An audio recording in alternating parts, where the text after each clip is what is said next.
है की नाही? तुमच्यावर जबाबदारी. वर्षांपासून दत्तक आहे सर. रश्मीला जायचंय का पुढे? सर शुरू हो गया है. चला चला आता नंतर डिस्कस करू. So, Mrunal, you can start. Yes, sir.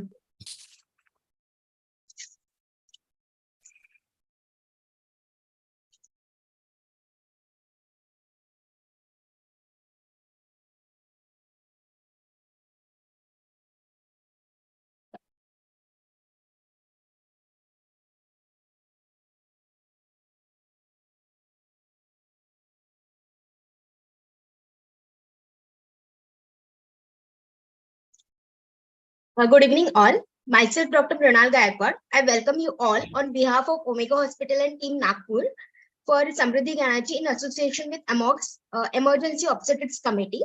This is our third academic activity. In previous two sessions, we discussed hypertension and sepsis in pregnancy. In this session, we are going to discuss maternal near miss and coagulopathy in pregnancy.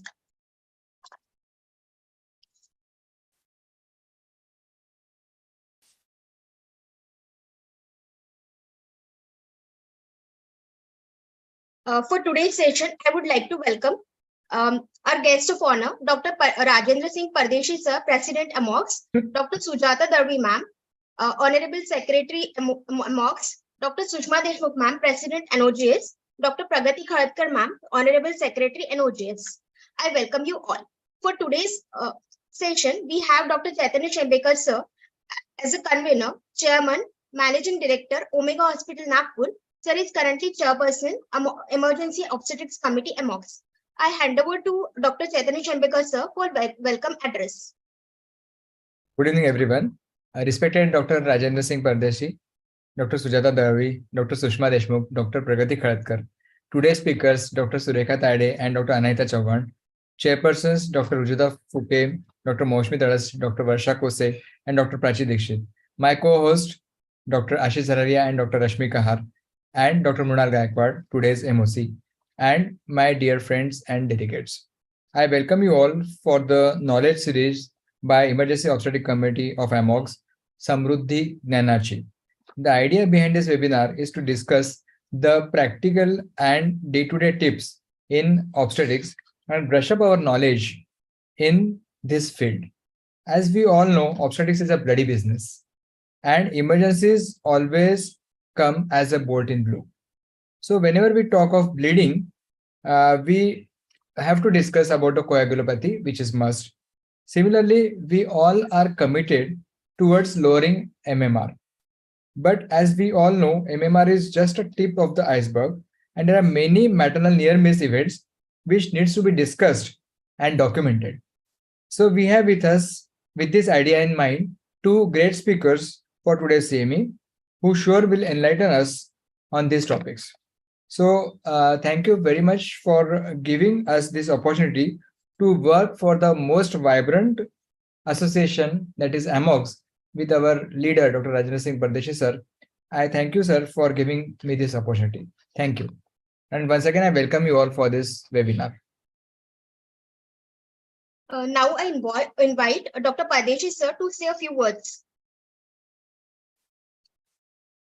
Good evening, everybody.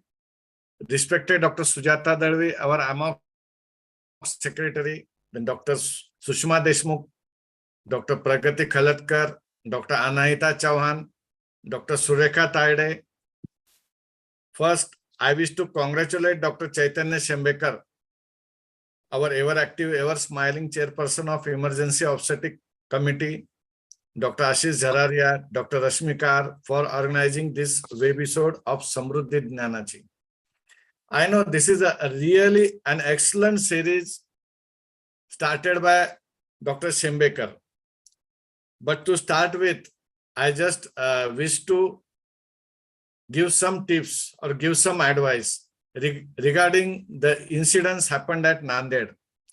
So friends, whatever may the incidents, but we have to protest this, we have to condemn these incidents.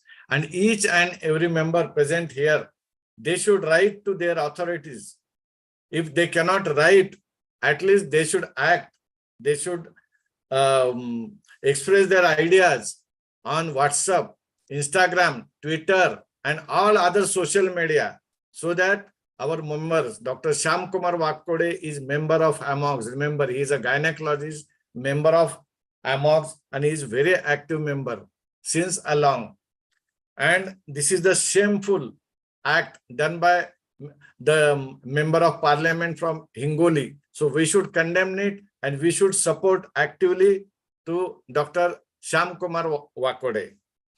So to our webinar on Samruddhi Jnanachi, with the galaxy of speakers, chairperson, I think all will get Samruddha and all will get done with this series of Shembekar. Dr. Shembekar is very active. Then about Dr. Rashmi Kahar. Dr. Rashmi Kahar is an active chairperson of AMOGS, and now she is contesting for Practical Obstetric Committee FOCSI. And at present, there is no member against her. We all should support her for our future endeavor in FOCSI as chairperson. Wishing every success to this webinar. Thank you. Thank you so much for inviting me. Thank you.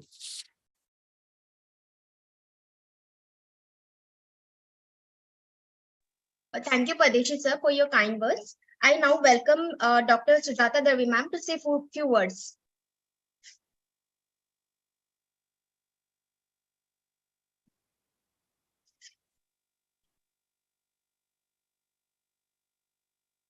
Has Madam joined?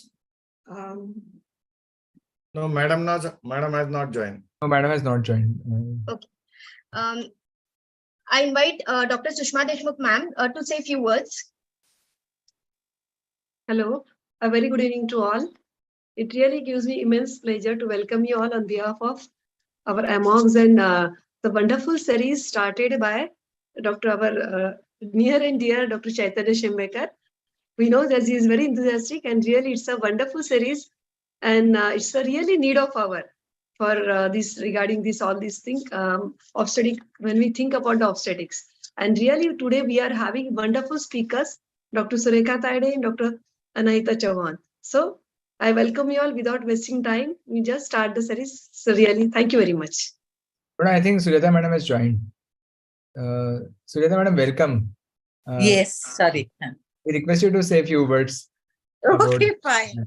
So as an AMOGS secretary, I would like to express my gratitude to Dr. Chaitanya Shembekar for having this CME on Samruddhi Gyan. Chaitanya Shembekar is an AMOGS emergency obstetrics chairperson. And I would also like to express my gratitude to our President, Dr. Rajendra Singh Pardesi, for always being a guiding force, encouraging such academic activities. I would like to acknowledge and express the efforts which are being taken by co-chairperson, Dr. Ashish Zairikar, Vice President of Omega Hospital, and of course, Rashmi Kahar, who is also committee chairperson of AMOGS high-risk pregnancy, and of course, NOGS President, Dr. Sushma Deshmukh, and Secretary, Dr. Pragati Khaladkar. And today's speaker are excellent speakers, Dr. Surekha Tayade and Dr. Anahita Chauhan. I'm sure they are going to do justice to the topic on which they are going to be talking on, and they will definitely give a very good message so far as obstetric emergency is concerned. And I'm sure those who have logged in will be able to implement this in their medical practice. And I would like to wish you best wishes and loads of success for today's webinar. Thank you, Chaitanya. Thank you, ma'am, for your kind words. I now welcome Dr. Pragati Khaladkar, ma'am, to say a few words. Thank you so much. First of all, thank you, Dr. Chaitanya, for giving me this opportunity to ride on Samruddhi Mahamarg, on Samruddhi Gyanachi ride. And respected Dr. Pardesi sir, respected Sujata ma'am, and my beloved President, Dr. Sushma. Hi, welcome you all. What I would like to say, this beautiful ride, the drivers, the speakers are so terrific that they are going to take us across this ride very well. And here I want to place on records, Dr. Pardesi sir, that whenever we go in any other meetings all over India, people identify us as a member of AMOGS, and they are so much, influenced and impressed कि आप लोग AMOGS के member हैं, and they feel that this is something very strong body. So that is all because of all our team efforts that AMOGS has been such a good name at FOCSI at national level. And I congratulate the team, Obstetric Committee, High-Risk Pregnancy Committee, and Emergency Obstetric Committee for making this wonderful online series. It's going to definitely benefit our doctors as well as our patients. Congratulations all. Thank you so much. Thank you. Before we start the session, I request Rashmi to say a few words. Dr. Rashmi Kar. Thank you, sir. My regards and respect to President Dr. Rajendra Singh Pardeshi, sir, and ever guiding, ever cooperative, and very kind and compassionate Dr. Sujata Darwe, madam, our respected secretary. And special note of thanks for Dr. Chaitanya Shembekar, sir, for making me a part of this series. And best wishes to Sushma madam, Pragati madam, and today we have a galaxy of speakers and chairpersons, and without much ado, I would like to request to kindly proceed further for this session. Wish me all our best wishes to you for your future. Thank you so much, ma'am. Thank you so much. We all are with you, Rashmi, All and of you. I'm sure AMOGS will shine at national level. Thank as you always. very much. Thank you very much. Thank you, ma'am. We now all we should support Rashmi. We all should support Rashmi. Yes. We will definitely. Really, Dr. Rajendra Singh Pardesi, Dr. Sujata, really all are wonderful. Thank you. And okay. Now we will start our today's session. For the first topic, I would like to invite Dr. Surekha Tade, ma'am, Professor and Unit Head, JNMC Savangi Vardha. Madam will be speaking on maternal near miss. Chairpersons for the first topic are Dr. Rojita Phuke, ma'am, Associate Professor and Unit Head, Government Medical College, Nagpur, and Prachi Dikshit, ma'am, Associate Professor, Lata Mangeshkar Hospital. I hand over to chairpersons. Thank you so much, Dr. Brunal, and it's very kind of you to introduce us. And I thank Dr. Pardesi sir, Dr. Sujata Ravi madam, Dr. Sushma ma'am, Dr. Chaitanya Shembekar sir, Dr. Pragati ma'am for giving me this opportunity. And as we see, this topic, particularly the maternal near miss topic, is like a very not very discussed topic. We often discuss maternal deaths in our practice. We have maternal death audits in our hospitals and clinics and colleges. But the major burden of the maternal morbidity is taken by the maternal near missed patients, and these patients are those patients. These are the patients which actually teach us from our mistakes. We learn from, and they teach us the different management options as well. So I think this is a very important topic, and to deliberate on this topic, we have none other than Professor Surekha Tade, madam. I think she needs no introduction. I mean, I cannot summarize her CV in 2 minutes. She's actually a very distinguished teacher. She's mentor since 20 years, a trainer, guide, and she has adorned many posts in Foxy as well as in AMOGS over these years, and she's presently a chairperson-elect Foxy Clinical Research Committee, and I think she's the most appropriate person to lead this committee, that is a clinical research committee, and she has been as a member and chairperson to the different committees and to the many national programs which the government of India has for women and child.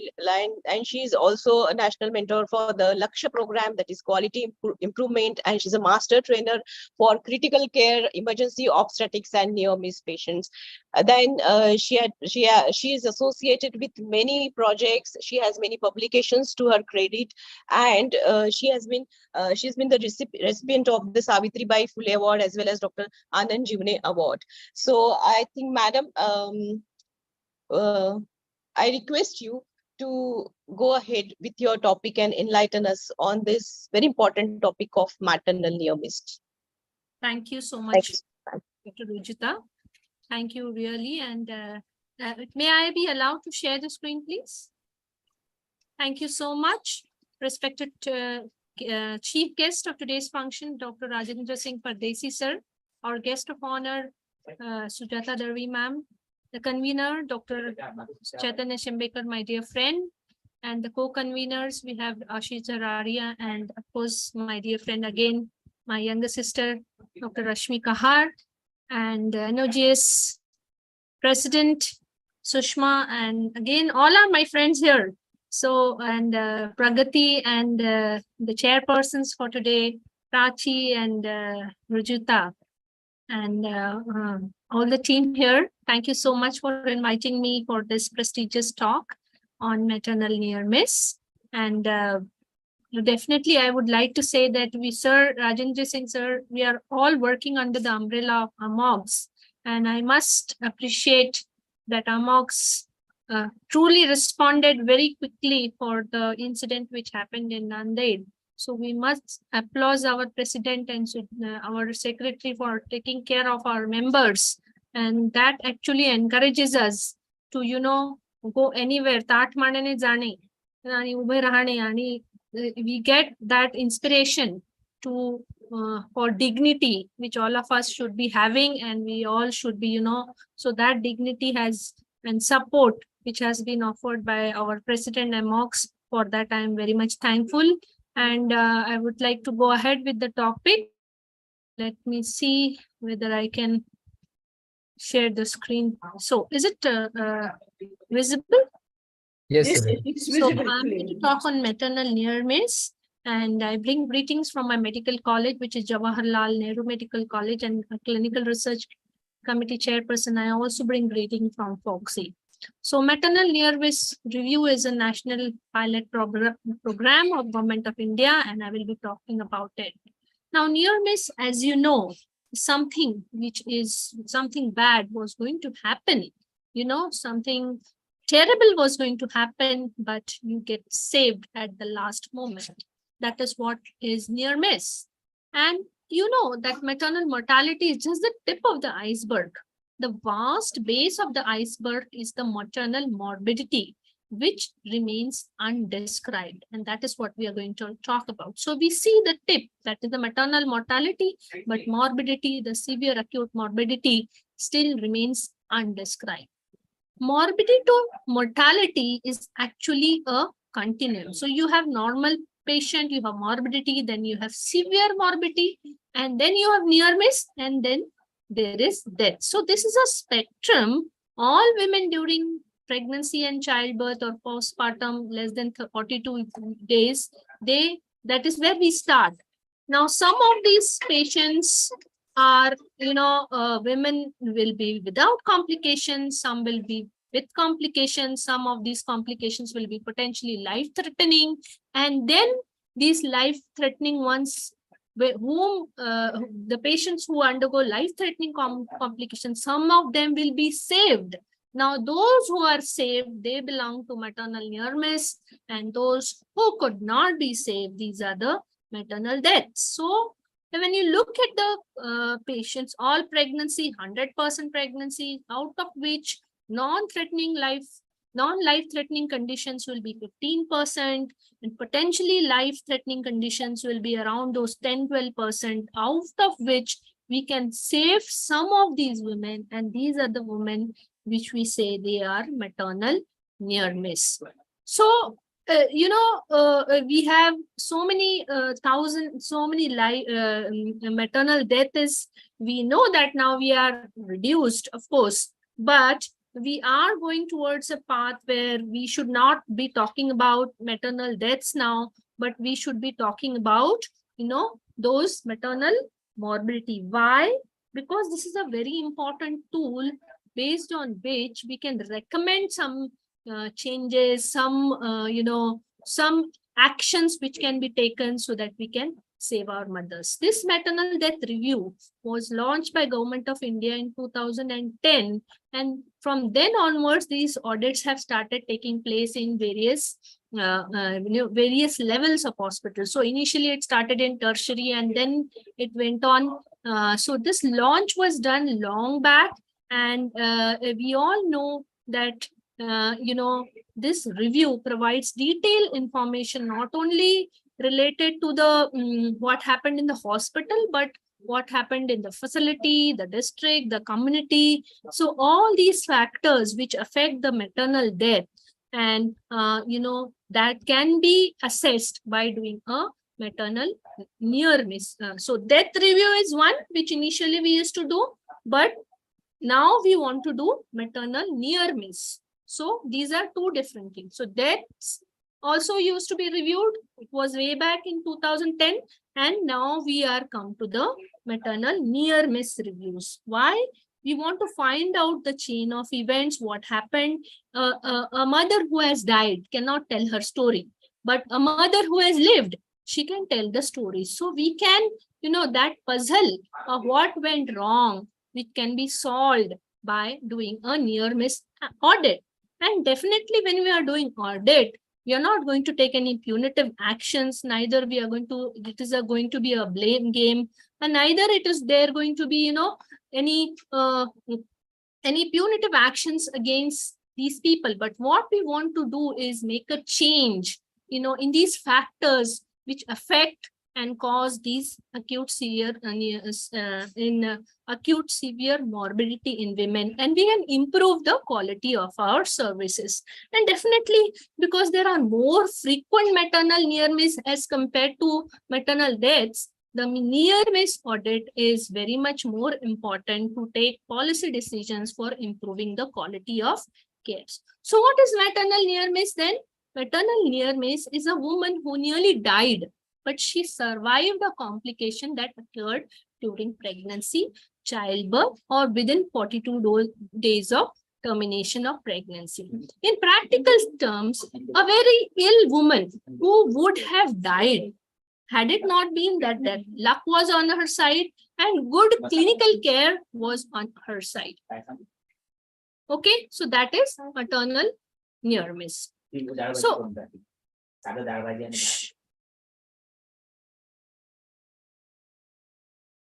So according to the definition, we need some specific criteria also to define maternal near miss. Why we need to have definite criteria? Because if there are standard criteria, there will be uniformity, there will be the analysis will be good. And when we are talking of analysis and when we find the factors which affect these acute severe morbidity, we can take necessary actions so as to improve our quality of care. So specific criteria are needed. So there are various definitions. WHO said that a woman who nearly died but survived a complication. So that was WHO. This was in 1998. Mantel said that a severe life-threatening obstetric complication necessitating an urgent medical intervention in order to prevent likely death of the mother. So there are several definitions, but definitely we just need to remember that a mother was supposed to die, but because of the good quality of care, or maybe just luck, in spite of the care she received, she just survived the condition, and that is called as a maternal near miss. Now, WHO in 2009 gave some criteria. So what should be called as maternal near miss? A woman presents with any of the conditions given below, like a cardiovascular dysfunction, a respiratory dysfunction, renal dysfunction, coagulation dysfunction, hepatic dysfunction, neurologic or uterine dysfunction, could be considered as a maternal near miss. However, in Government of India actually so many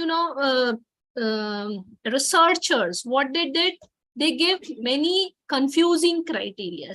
So now Government of India came up with a clinical criteria which should be used, and that is what I'm going to talk about. So I'm going to just skip all this because it may confuse people, that's why I'm going to talk about only Government of India criteria. Okay, so this is called as comprehensive criteria. If you go on NHM site and you just type maternal near miss, you will be able to go to this criteria, and accordingly you can define which of your patient can be considered as maternal near miss. So these are the comprehensive criteria.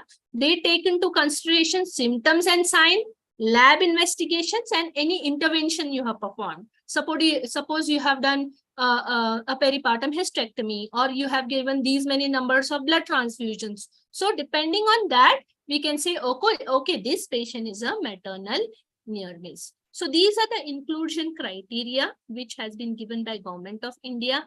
There are certain clinical findings, there are certain investigations, and there are interventions which you have done, based upon which you can say this patient is maternal near miss. These are the broad groups under which these criteria have been defined. So it could be a pregnancy specific disorder.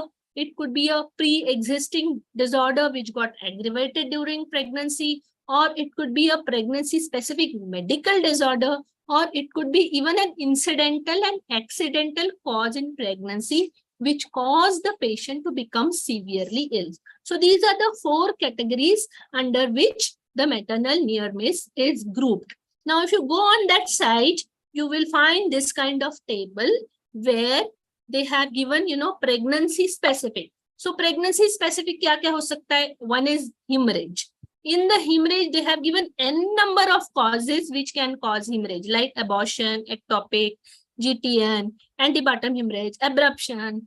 So any of these, but just having an abortion cannot be a near miss. So any symptom or sign of this, like, if the patient is having fall in blood pressure or tachycardia or fall in saturation, or her platelets has gone low. So any of these criteria, if existing, or an intervention like an ICU admission or blood transfusion or use of cardiotonic or circulatory collapse, any of these, if it is existing with the hemorrhage, then that patient is called as a maternal near miss. I hope I am able to explain that these certain criteria, when together they exist, then we say that the patient is a maternal near miss. Same thing for sepsis also, they have given criteria. So sepsis patient, just a sepsis, no. But if there is, some intervention you have done, blood component transfusion, surgical procedure like an evacuation, patient is going in shock, or patient requires a dialysis, or blood component transfusions have been given, more than 5 units blood have been given. So for all the existing conditions like hypertension also, they have given criteria. They have given criteria for postpartum collapse, liver dysfunction, cardiac dysfunction, anemia. So all patients of anemia cannot be maternal near miss. But if the hemoglobin is less than 5 grams, then that patient becomes a maternal near miss. If the blood transfusion is required more than 90 ml per kg or more than 5 units of blood, that patient becomes a maternal near miss. So if you look into the criteria given by Government of India, it's a detailed thing. Cardiac dysfunction, hepatic dysfunction, endocrine disorders, thyroid crisis, diabetic ketoacidosis. These all are patients which we can say that neurological dysfunction, renal dysfunction.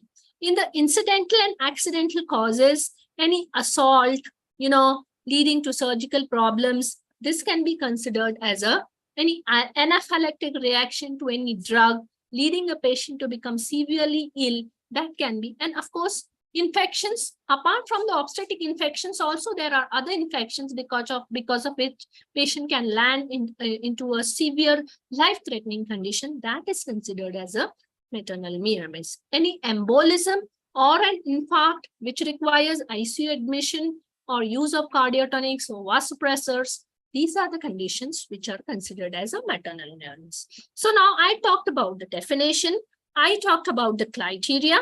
Now I will talk about the process of reporting. So once you satisfy that this patient is meeting the inclusion criteria for maternal near miss, you identify, you categorize, you identify the adverse event, and then, you will report that case. So there is a tool which has been given by Government of India, which you have to fill, and that facility-based review form is filled, data is fed and given to the government. We all must be doing it, because for maternal death we are doing. So I don't know whether everybody is doing for maternal near miss, but of course in medical colleges we have to do. So we fill that and then we send to the district hospital, and there the analysis is done. After the analysis, we will find out what were the gaps. So in maternal death, what happens? The patient is not there to tell you the story. But in near miss, patient will also tell you the story, ki what happened, why she landed into it, what were the good things which happened to her, what could have been better treatment she could have received. So that gaps are identified and corrective actions are taken. So these are the two forms which can be filled when one is the facility-based maternal near miss review form, another is a maternal near miss case register, which each and every facility actually should be having and should be filling. So I'm just, after this all, I'm going to tell you about this study which we did. It was a multi-centric study on maternal near miss, which was a joint initiative of Mahatma Gandhi Institute of Medical Sciences, Government of India, FOXI, JAPIGO, FIGO, and ABNI. So it was a huge effort which was made, which is maternal near miss. This study was to determine the effectiveness of a maternal near miss criteria. So whatever criteria and tool I was talking to you, whether it is effective at national level. This tool was developed by the National Technical Group in India, and key stakeholders were identified. We had a national technical group. You know, these all were stakeholders were there, which removed the whole criteria. The representatives from 6 medical colleges were there where the pilot was performed. And we decided the key objectives were to agree on a national maternal near miss policy framework. I was one of the co-leaders of this project. So we agreed to have a criteria. We agreed to have a tool, and then we pilot tested the tool, whether it was effective. These were the medical colleges, 6 medical colleges, wherein the study was carried out. And I'll just talk to you about, you know, the phase of implementation. There was 3 phases of implementation. I'm not going to go into very much details. I'll just let you know what were our results. These were the definitions. So in this whole project, we had total live birth of 27,433. Total near miss cases were 264. The ratio was 9.6 per 1,000. The age distribution, as you see here, 20 to 29 years were the common age group. The average time taken from onset of illness to admission was 48 hours, minimum being 1 hour and maximum being 27 days. So one of the patient who was acutely ill reported to the hospital only after 27 days. So that is how, you know, we can find out what are the problems in, what are the delays. So if we see 42% admitted with severe morbidity, so they admitted with severe morbidity, 39% referred, 6.8% they on admission they had no disorder, but they become severely ill in the hospital. 12.1% admitted with disorder and with some disorder, but they became severely ill in the hospital. So you can see antenatal patients were the commonest one, which reported which became near miss. So as you can see, status of admission, antenatal were the most common one. Underlying illness, most common one was the hemorrhage, followed by medical disorder, followed by hypertensive disorders. So hemorrhage is the leading cause for maternal near miss. That was the conclusion. Anemia, out of all the MNM cases, 97.72% suffered anemia. So anemia was one of the very common comorbidity in the patients. Other factors were lack of antenatal care. There was either lack of care or lack of quality of care in terms of doctors not being available, or people, the doctor or healthcare worker not examining, or women themselves did not go to see the doctor even though advised. That was also one of the factors which was seen. Referral was the problem in 26% of patients. It was either delayed or it was not properly done. As no one accompanied the woman, referral slips were not complete, drugs given were not mentioned. So referral was one of the problems in this study which we did. So delay in seeking help was commonest. Transport and other logistical problems were the second common. And of course, lack of equipment, lack of blood. These were other problems which we found in this maternal near miss. So the incidence was 9.6 per thousand, and trends were between 15% to 40 per thousand live births in the various 6 medical colleges which we found. The determinants were hemorrhage, medical disorders, and of course that was for maternal near miss. So for both maternal near miss as well as maternal mortality, hemorrhage was the main determinant, followed by medical disorders. As we all know, hypertensive disorder is one of the most common disorder which causes maternal near miss. Now, mortality index, if you look at, if the patient had pulmonary embolism, then 100% mortality, cardiac disease, 70%, sepsis, we could save certain patients, 42.8% mortality, severe hemorrhage, 75% could be saved, 23.7% died. Hypertensive disorder, the mortality index was 11.9% in this study. So that was how in our study, our ratio was 9.6 per thousand, and these are the other studies which have mentioned the maternal near miss is to the maternal death ratio. So 4:1, 4:1 in our study from Nepal, 7.2:1, Syrian study 60:1, and high income countries 117 to 223:1. That means they are having more patients who are saved as compared to more patients who are dying. So strength of the study, the number of MNM cases reported was high during this pilot, and maternal near miss reporting was not considered as life-threatening. So more information, about the quality of care could be found, and we could get the data from the case reports also and from women's story also. So this is the way forward about maternal near miss and maternal near miss reviews, so that we can build the skills of the health care providers, as far as interventions are concerned, as far as, gaps are concerned, which can be identified. Hypertensive disorders of pregnancy do remain more important even today, and they lead to, comorbidities which lead to acute sickness in women. Of course, educating women and their family is very, very important for birth preparedness and complication readiness, so that we can avoid the type 1 delay, prevention and timely treatment of anemia that was found in 97% of the patient.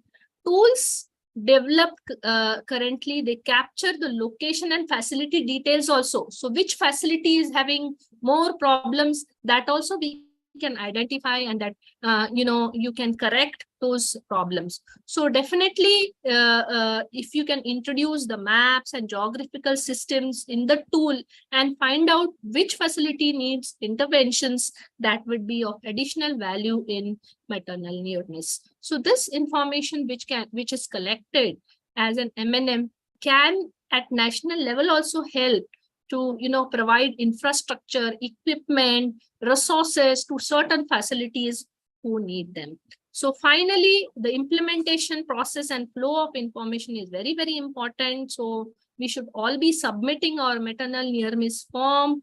Government of India has taken MNM for implementation, and of course we should all be filling up this review and finding out our own gaps and taking corrective action, so that quality of care of our women can be increased. This is the publication which we have done with NIRRH Mumbai, impact of training on awareness and knowledge of service providers. So if we train our service providers to identify maternal near miss events and fill in the gaps, quality of care can be improved. This is our publication in Journal of Obstetrics and Gynecological India, Jogi, in 2019. So in conclusion, maternal near miss analysis provides information about obstacles leading to maternal near miss and inappropriate or inadequate management, and take corrective action. So near miss analysis is worth presenting in national indices.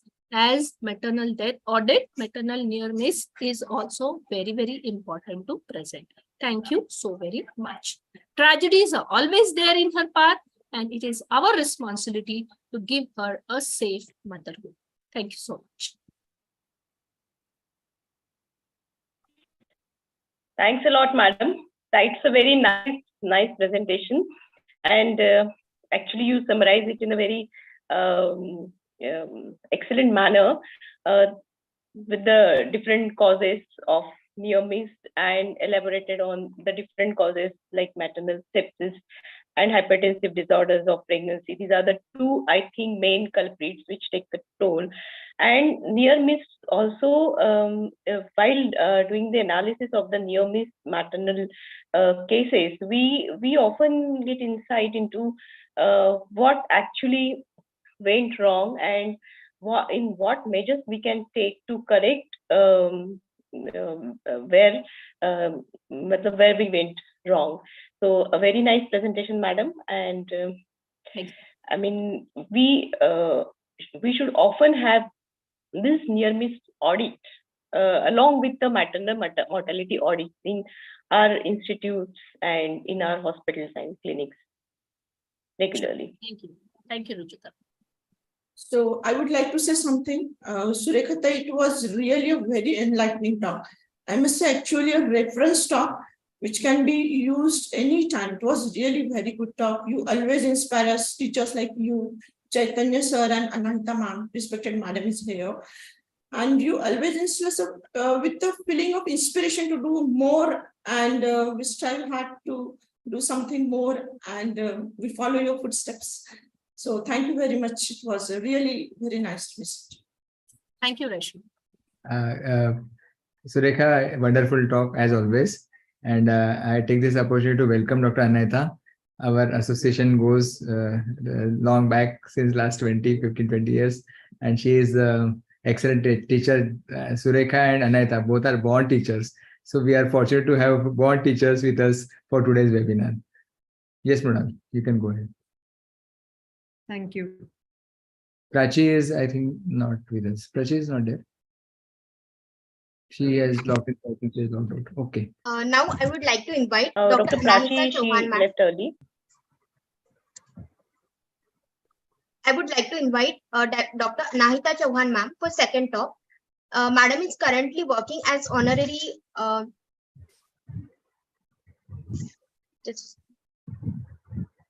Madam is currently working as an honorary consultant, Safi and St. Elizabeth Hospitals. I invite chairpersons, Dr. Maushmi Taras, ma'am, Associate Professor and Unit Head, Government Medical College, Nagpur, and Dr. Varsha Kose, ma'am. She's Associate Professor and Unit Head, Lata Mangeshkar Hospital, Nagpur. I hand over to chairpersons. Thank you, Dr. Mrinal. Am I audible? Yes, ma'am. Yes, ma'am. Thank you, Dr. Mrinal. Thank you, AMOX, Dr. Rajendra Pardesi sir, Dr. Chaitanya and team for giving this opportunity in this important topics. Intravascular blood coagulation is linked with three different interrelated systems. These are coagulation system, coagulation inhibitory system, and fibrinolytic system. Blood coagulation and fibrinolysis work side by side to maintain hemostasis and patency of microcirculation. Pathological disturbance of one or more of the system leads to intravascular coagulation or a tendency to bleed. Knowledge of this mechanism are very important in obstetric point of view because it is associated with high maternal morbidity and mortality. Today we have Dr. Anahita Chauhan, madam, to enlighten on topic coagulopathy in pregnancy. She is honorary consultant, Safi and St. Elizabeth Hospital, former professor and unit head, St. GS Medical College and KEM Hospital. She was President Mumbai Obstetric and Gynecological Society, MOX 2023 to 2024. She was first Joint Editor General of Obstetric and Gynae of India. So, madam, please start your talk. Thank you. And please allow me to share my screen. Yeah, just give me 1 minute.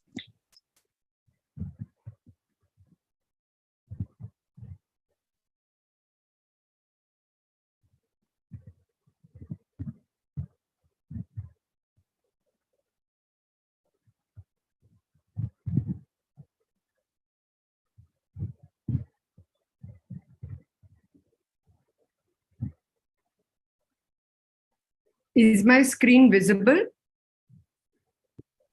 No, madam. No, ma'am, not yet. No, 1 minute.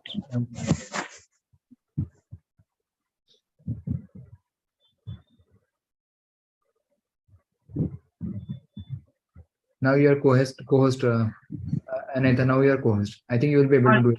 Okay, now I'll be able to probably share my screen.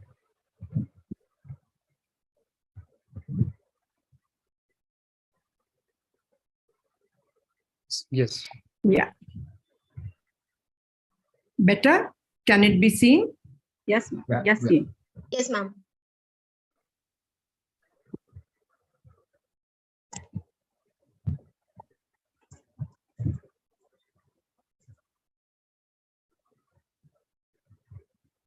So sorry, give me just 1 minute because this is in the web.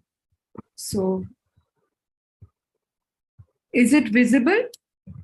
Yes, Yes, it is. ma'am. The slides, Not- the first slide is visible, ma'am. Yes. Yeah, that's fine. But you know, it's in, It's in PDF. yeah, it's not, it's opening with my web, but that's all right. So good evening and thank you to Chaitanya for arranging this very interesting and topical program today. And I think what I'm going to speak is going to be an extension of the previous speaker, Surekha, who did a wonderful job on near miss. And I'm going to talk on DIC or coagulopathy in pregnancy. And we'll just see how important DIC also plays a role in the near miss cases. So if we had to understand why DIC occurs, this is the most important thing for obstetricians because DIC can occur in patients who are at high risk. It can also occur in patients without any apparent cause, like amniotic fluid embolism can suddenly progress to DIC and kill the patient, or even non-related obstetric causes like sepsis, etc., can cause DIC. In fact, we are right now in Bombay seeing a lot of cases of leptospirosis who go into a low platelet count. So all these are a part and parcel of DIC, and we're going to go through the mechanism, etiology, obstetric causes, and diagnosis and management. So we all know that the body is built on the principle of homeostasis. So homeostasis is an equilibrium between interdependent elements. But this is different from hemostasis.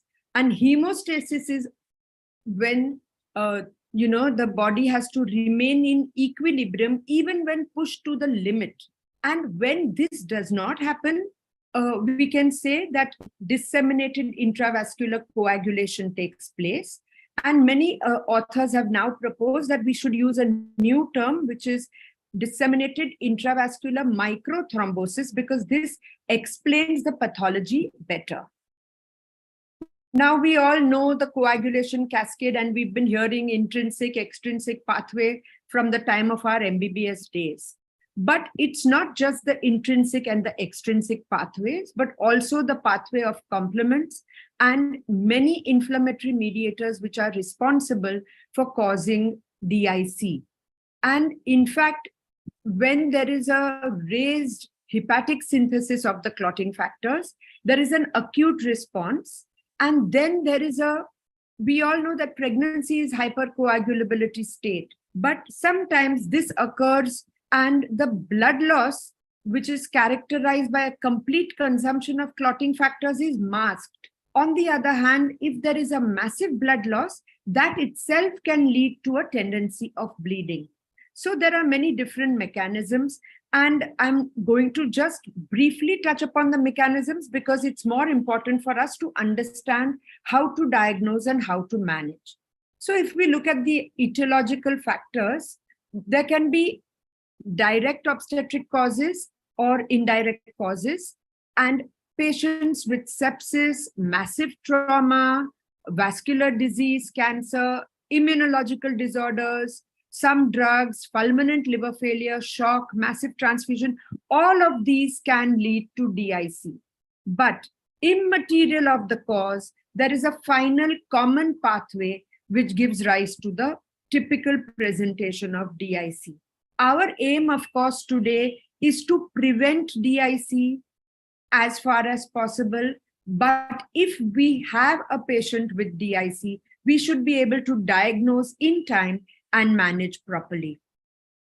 So this is just to show the same thing, that activation of coagulation factors, platelet aggregation, microthrombi, and the endothelial damage can all result in a decrease in the clotting factors, a decrease in the platelets, an increase in the fibrinolysis, and an increase in the fibrin degradation products. Now, all cases of DIC will not have all these changes. And it's important to understand that depending on which factor is depleted or enhanced, patient might either have a bleeding or a thrombosis, or both can occur. So typically, we should be able to pinpoint what the reason for the DIC is. And if we look at obstetric causes, we know that the worst case scenario would be to have a patient with preeclampsia, IUFD, and placental abruption. This is a worst combination, and these three together would actually account for almost 60 to 70% of cases. So the placental abruption is the leading cause of DIC, and this can easily be caught in time or prevented. The next major cause is hemorrhage. And here I would like to emphasize that we are seeing a lot of placenta accreta syndrome cases, especially with the change in the rates of cesarean section, 1 Caesar, 2 Caesars, 3 Caesars, etc. And this itself can cause a severe hypovolemia, and in no time at all, it can cause a DIC. Of course, acute fatty liver, amniotic fluid embolism, these are rarer causes, which are usually only seen in larger institutes. But preeclampsia and HELLP syndrome can also quickly progress to DIC, and we should be on the lookout for these as well. Very briefly, I want to just point out what happens in an overt case of DIC. And these can begin with small punctations or purpura or hemorrhagic vesicles in the skin. More severe is a cerebrovascular accident or a myocardial infarct or a thromboembolism. In the kidneys, there can be acute tubular necrosis or even renal cortical necrosis, which is very difficult to move back to normal.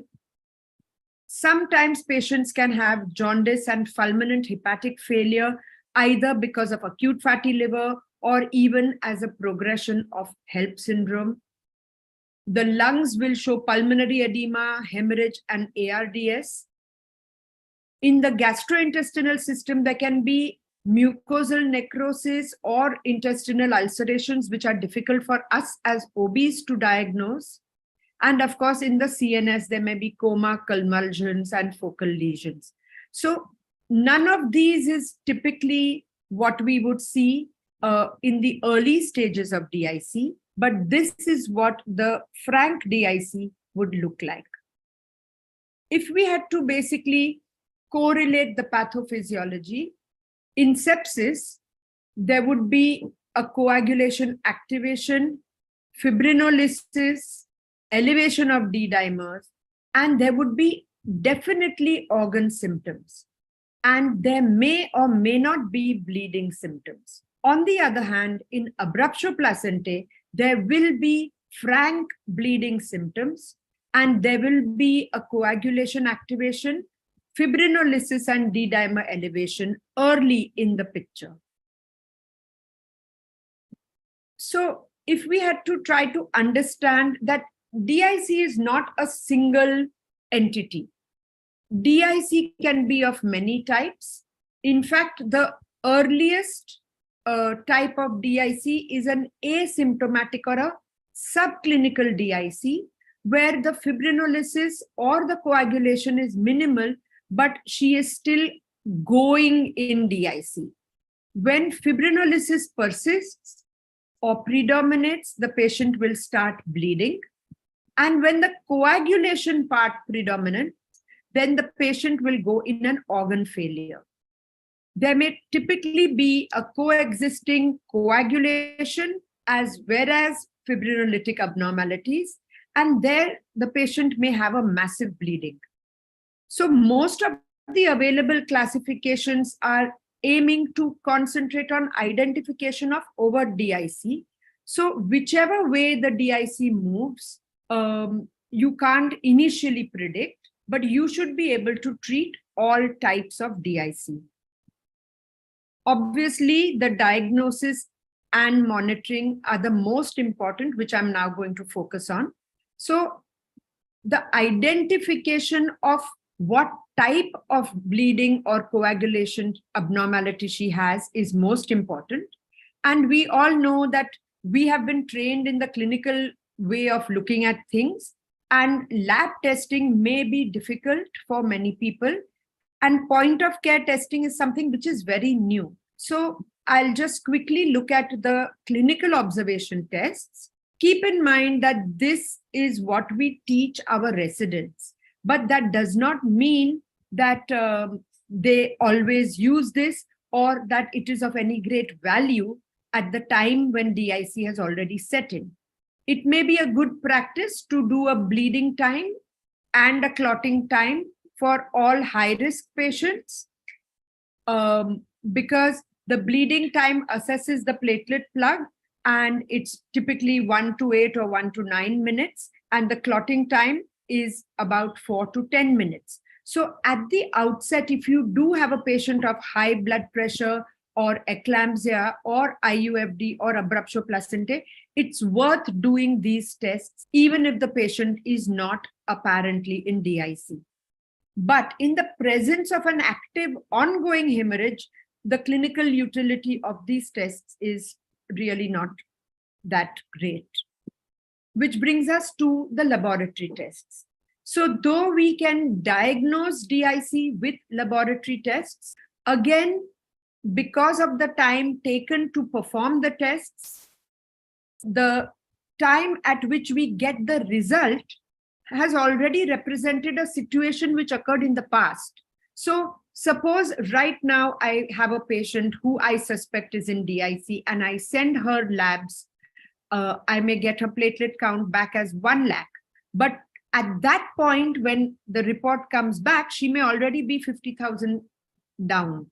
So it's a completely evolving situation, and coagulation abnormalities do tend to worsen very quickly, especially in cases of amniotic fluid embolism. The coagulation abnormality will go from 1 lakh platelets to nothing in even an hour or 2. In other cases, it may take 3 to 4 hours, but in amniotic fluid embolism, the coagulation abnormality is extremely rapid. So it's more important to understand a trend in the value rather than one particular reading. Now, you face a challenge because patients may not be able to afford the tests, but we should definitely be able to do a platelet count, because the platelet count will show a decrease. Of all the other things which we should do, definitely a fibrinogen and a PT should be important to do at the outset.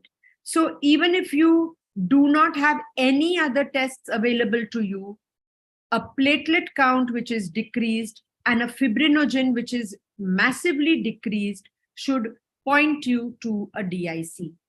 Of course, if you do the complete DIC profile, as it is called, you would get the APTT, the PT, the D-dimer, and the fibrin degradation products, or the FDPs.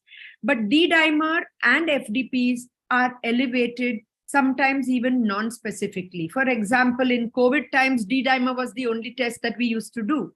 So D-dimer is not that specific for the severity of the DIC.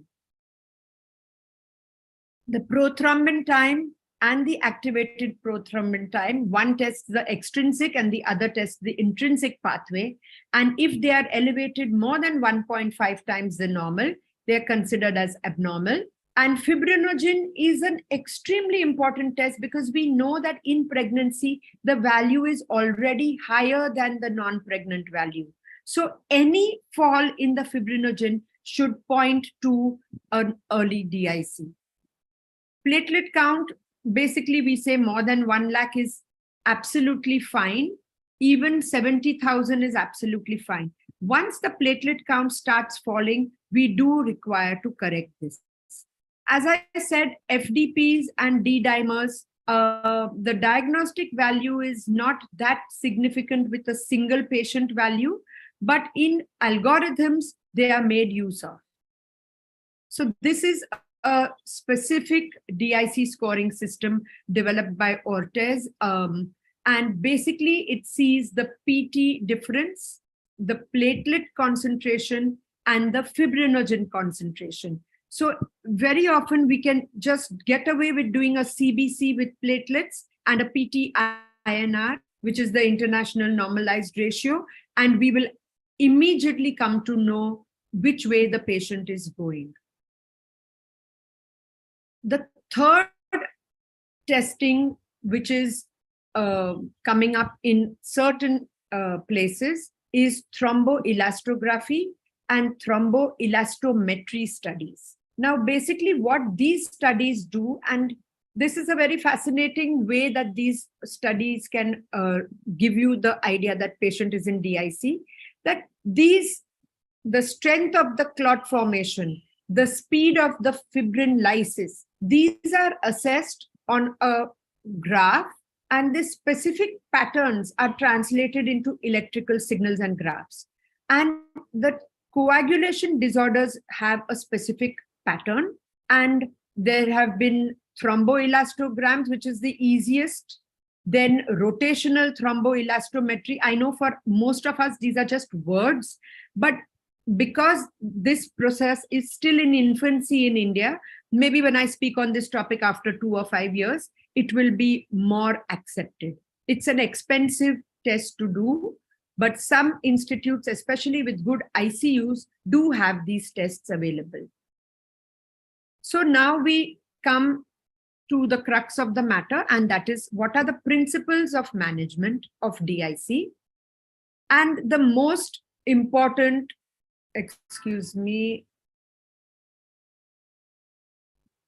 the most important obviously is to remove the cause or to treat the cause of the DIC.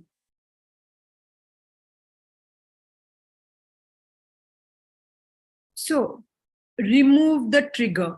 If you can remove the trigger, your job is done. In obstetric hemorrhage, if you can arrest the cause of bleeding, that becomes the most important step. Obviously, the 3 things go hand in hand.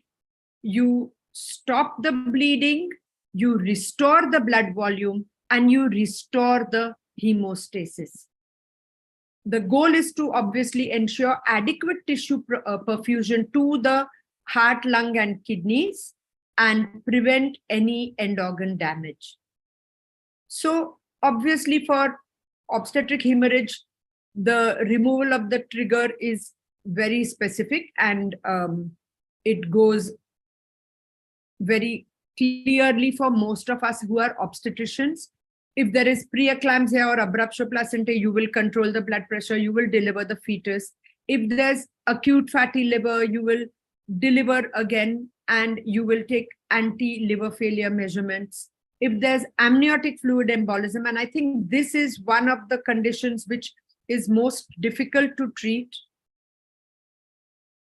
Apologies.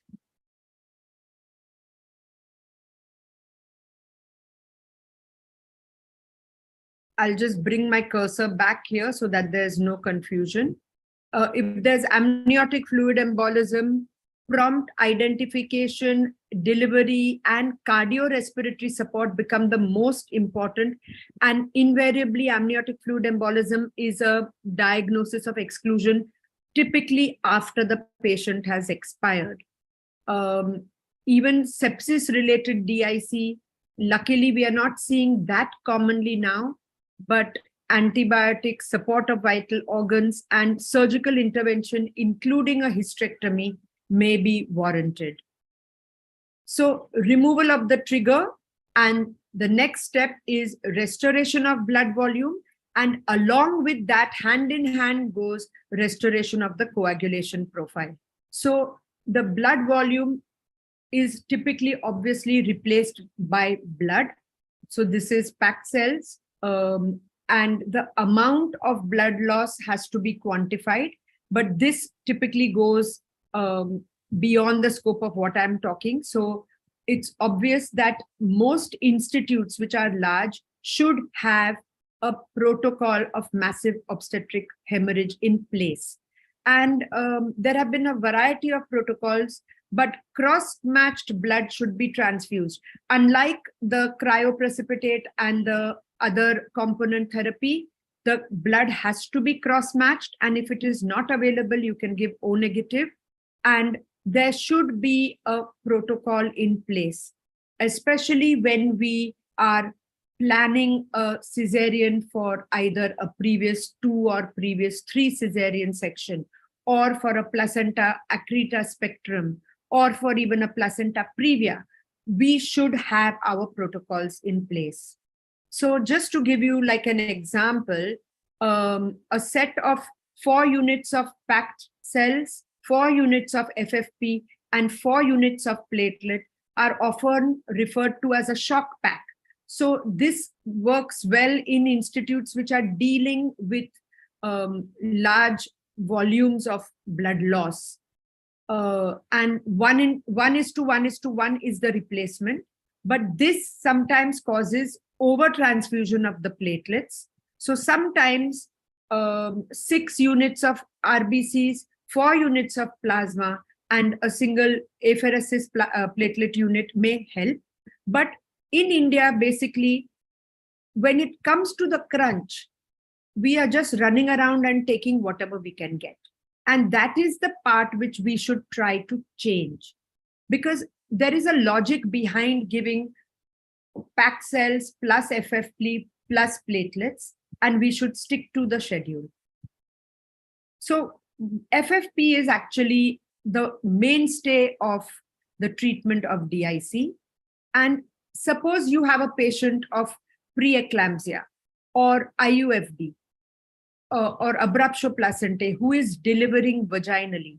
You should make sure to give the fresh frozen plasma before she starts having a depletion of coagulation factors, which means that you should give fresh frozen plasma at 7 centimeters or 8 centimeters, so that at full dilatation, she is covered from her coagulation status. The dose is 12 to 15 milligrams per kg. This is the RCOG guideline. And the empiric administration is either 1:1 with RBC or 3:2 or 6:4. Cryoprecipitate is important also because when the fibrinogen is low, we should be giving cryoprecipitate. It also contains enough concentration of factor 8, von Willebrand's factor, factor 13, and a single unit will increase the fibrinogen by about 0.5 to 1 gram per liter. Other things like fibrinogen concentrate are available but not popular. Platelet transfusion should be again planned before the delivery or in the theater at the time when the patient starts bleeding.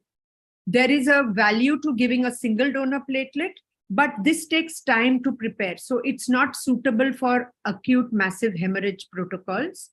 And random donor platelets are the mainstay. There is no need for grouping or typing, and 1 unit of platelet will raise the platelet count by 5,000. So typically you will require about 4 units of platelets at least. Fibrinolytic agents like tranexamic acid, there is no doubt that it should be used, especially for the control of postpartum hemorrhage.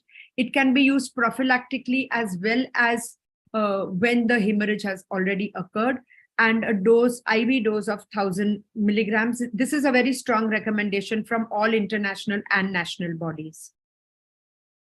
The new kid on the block is recombinant factor 7A, and this is available as Novo 7. Procuring this drug is extremely difficult and time consuming.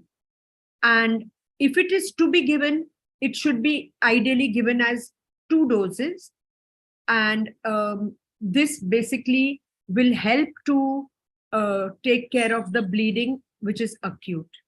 This is an important resource in Jehovah's Witness patients who refuse blood or blood products. Luckily, we don't have so many in India, but abroad, recombinant factor 7A has saved many lives. Other agents like factor 13 concentrate and prothrombin complex, we don't really have in India. So just a quick recall of what to do when the test is not correct. So if the fibrinogen is low, the treatment option is cryoprecipitate. If the platelet count is low, the treatment option is platelets. If the prothrombin count is high, FFP. If the APTT is high, FFP. We don't really base treatments on FDPs or D-dimer because they are only a marker of the severity and there's no real cutoff where those are concerned. So I have almost finished. And I would like to just summarize that consider the possibility of DIC when managing patients who have obstetric diagnosis, which are with a high propensity for DIC. And the mechanisms which give rise to this in various obstetric conditions are different. It can be a bleeding type, it can be a coagulation type, or a massive bleeding type. And the diagnosis is based on bedside tests as well as the laboratory tests. Thromboelastography is still very new in India. For local protocols or for institutes, scoring systems become useful, but may not be that useful for private practitioners. The main principles obviously include resolution of the trigger, maintenance of blood volume, and restoration of coagulation status. And this is the only thing I want you to understand and remember. And obviously, do not transfuse if bleeding has already stopped, because sometimes we tend to waste blood, which we should avoid as far as possible. So thank you, and I'm open to questions.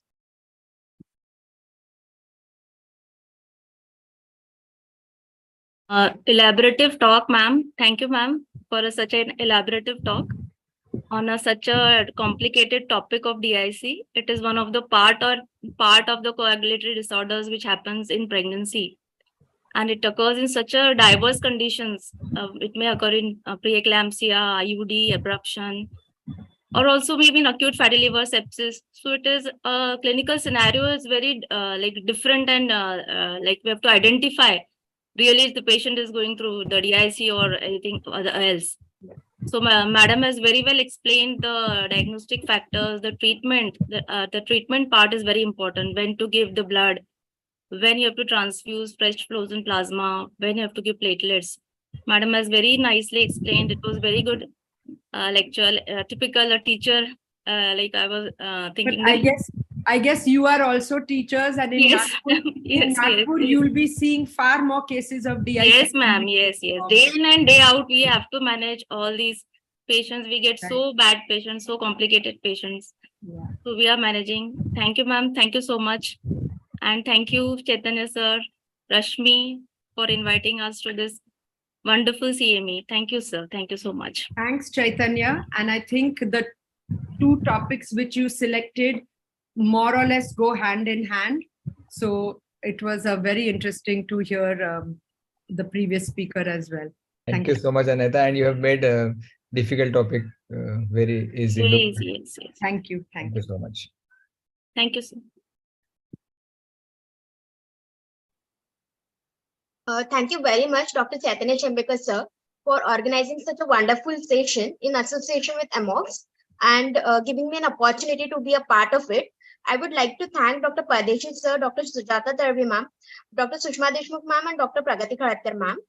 Also, thank you so much, speakers, Dr. Surekha Taide, ma'am, and Dr. Nahita Chauhan, ma'am, for such elaborative and wonderful talks. Last but not the least, thank you all the delegates for attending this session. Thank you. Thank you so much. Thank you, So thank we'll end this session. Thank you so much. Thank you. Thank you. Thank you very much. Thank you.